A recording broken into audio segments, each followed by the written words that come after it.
Es geht bergab zum Toten Meer.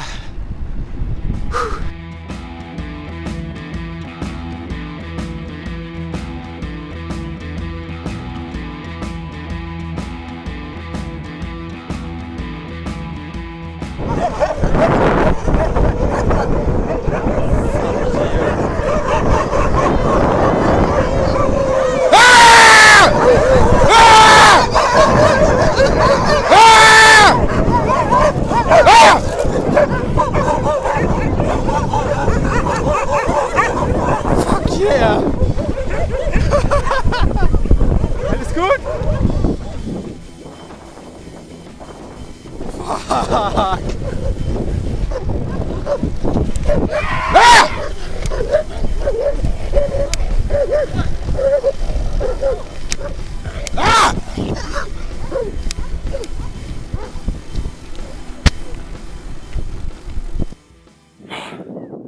Verdammt, ey, dieses verdammte Hundedorf. Das war wohl echt mal das krasseste überhaupt. Boah, aber überlebt, mal sagen. Hier bauen wir jetzt unser Zelt auf und haben einen fetten Ausblick.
So, wir sind zurück am Toten Meer und ganz da hinten, da ist ein Bokek. Da waren wir vor, keine Ahnung, 2 Wochen oder so, haben wir da geschwommen im Toten Meer.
Wir sind zurück am Toten Meer, haben hier einen geilen Campingspot.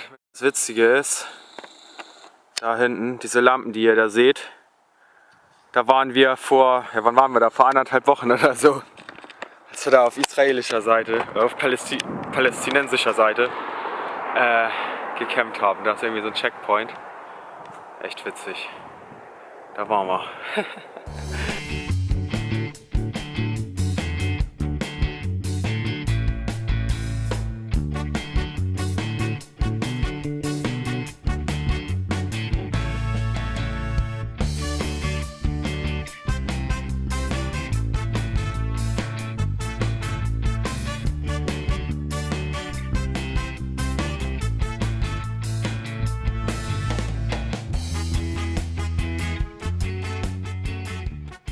Heute ist unsere letzte Nacht in Jordanien. Wir sind jetzt schon kurz vor der Grenze in den Buschen, haben uns einen Platz hier ausgesucht. Michel baut Zelt auf. Die 10 Tage sind irgendwie so schnell vergangen. Das war so schön hier, wir haben uns total voll genossen. War richtig gut, auf jeden Fall. Coole Leute, haben hier Abenteuer ohne Ende erlebt. Super heiß, Schnee, Regen. Berge, Regen, am Toten Meer wieder tiefster Punkt der Erde.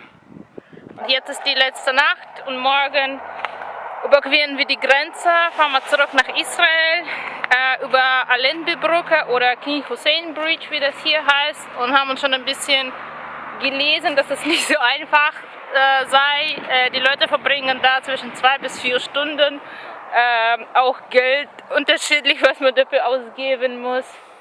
Machen wir unsere eigene Erfahrung, aber hoffen, dass vielleicht jetzt nicht so viel los da allgemein ist und wenn wir morgens früh da sind, dass es irgendwie reibungsvoll abläuft. Reibungslos, nicht reibungsvoll.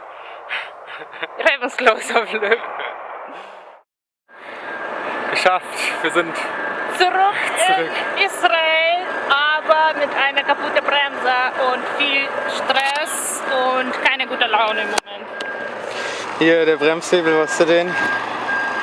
Der ist der. Der Bremshebel ist abgebrochen. War ziemlich crazy.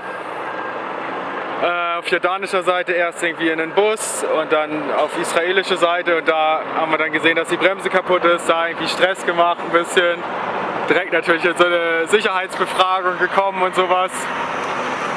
Und irgendwie sind wir dann aber durchgekommen, sogar auch irgendwie VIP-Service oder so. Und dann ging es halt, waren wir da irgendwann durch auf israelischer Seite und dann muss man halt hier hinkommen, wo wir jetzt sind.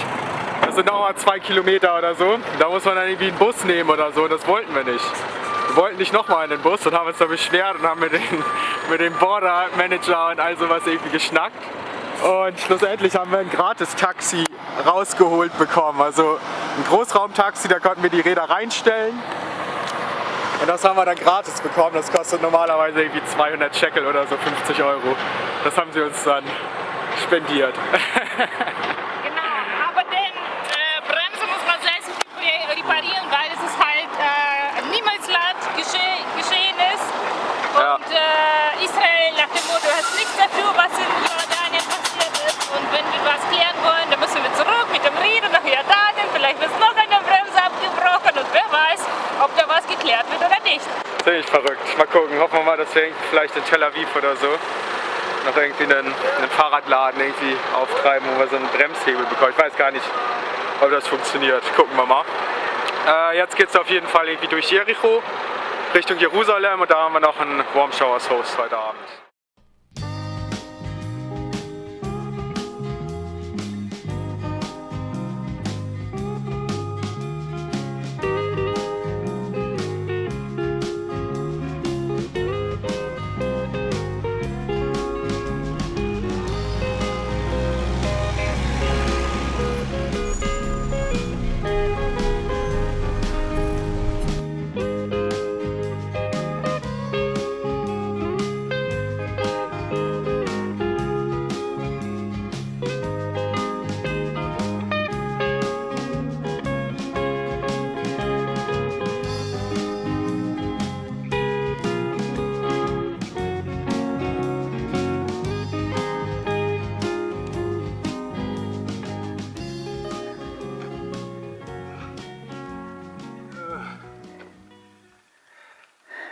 Wieder kräftig bergauf.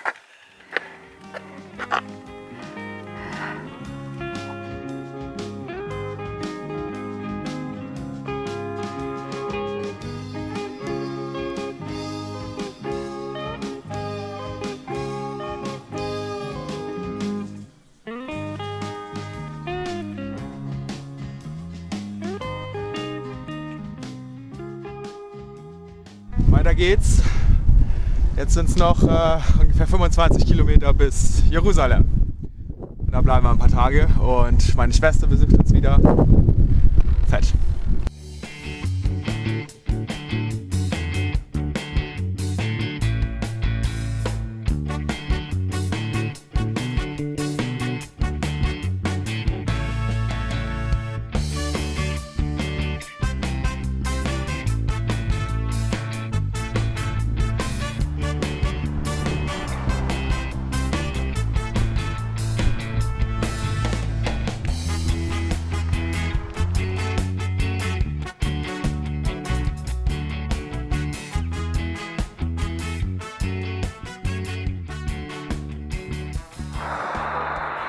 Es wird scharf geredet, der am Autobahn geraten ist und hier rumhüpft.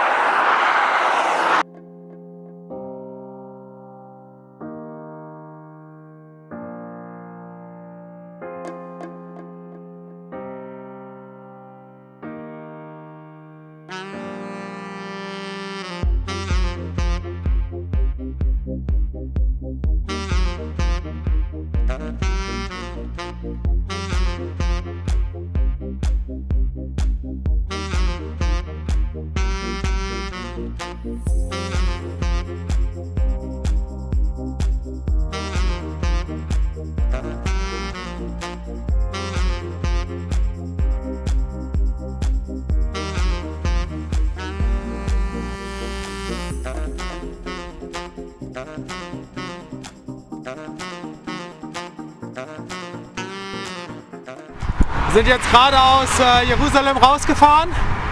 Wir sind jetzt auf der 1, wahrscheinlich eine der Hauptverkehrsadern in Israel.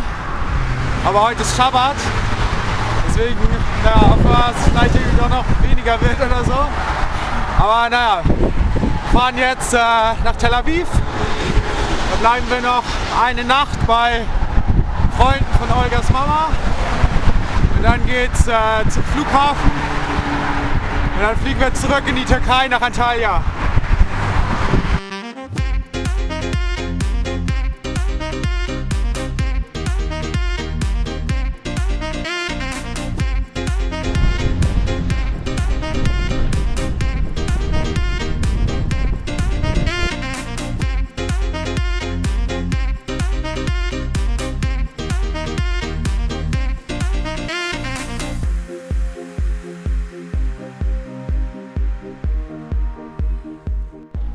Packen jetzt unser Zeug zusammen, machen die Räder soweit fertig und dann fahren wir zum Flughafen.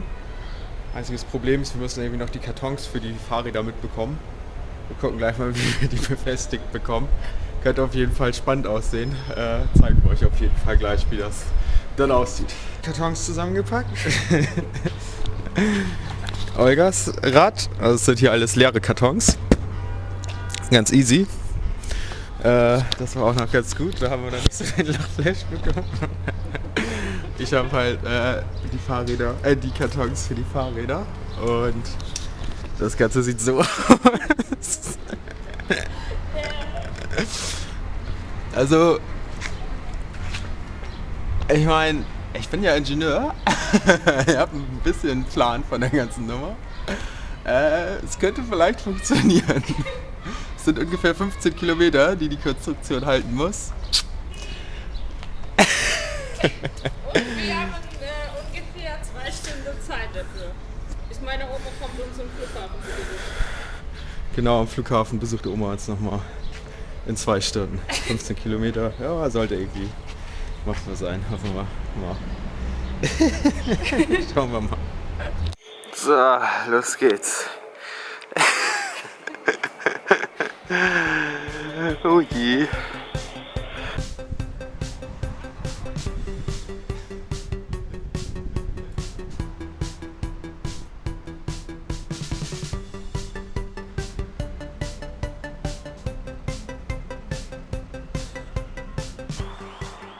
Das ist ganz normale Sache in Israel.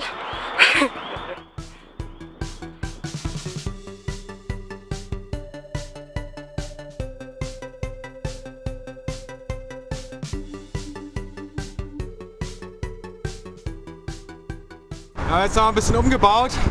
Ich habe jetzt beide Kartons. Quasi als zusätzliches Gegengewicht, um das Drehmoment da zu verringern.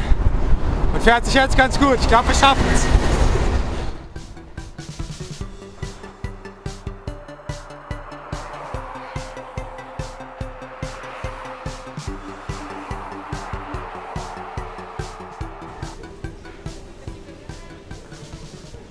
Ziemlich aufregende Fahrt gewesen. Aber es hat alles gehalten. 1, 2 Stopps mussten wir machen, um das alles nachzujustieren, aber ja, wir sind angekommen. Genau, man braucht gar kein Taxi, wenn man ein Mann ist. Ich habe eine richtige Wahl. Na, wir haben jetzt eben mit Olgas Oma noch einen Kaffee getrunken und ein bisschen geschnackt. Und jetzt haben wir uns von ihr verabschiedet. Jetzt beginnt der spannende Teil des Abends. Die Räder auseinanderbauen und packen und alles in die Kartons unterkriegen und hoffen, dass das alles klar geht. Und morgen früh um 8 Uhr geht unser Flieger. Und jetzt ist es 9 oder 10? 10? Halb 10. Ja. Gucken wir mal jetzt ein paar Stunden irgendwie die Sachen zusammenpacken, dann vielleicht noch ein bisschen schlafen und dann Sicherheitskontrolle und all das ganze Zeug, das wird mit Sicherheit auch ordentlich lange dauern.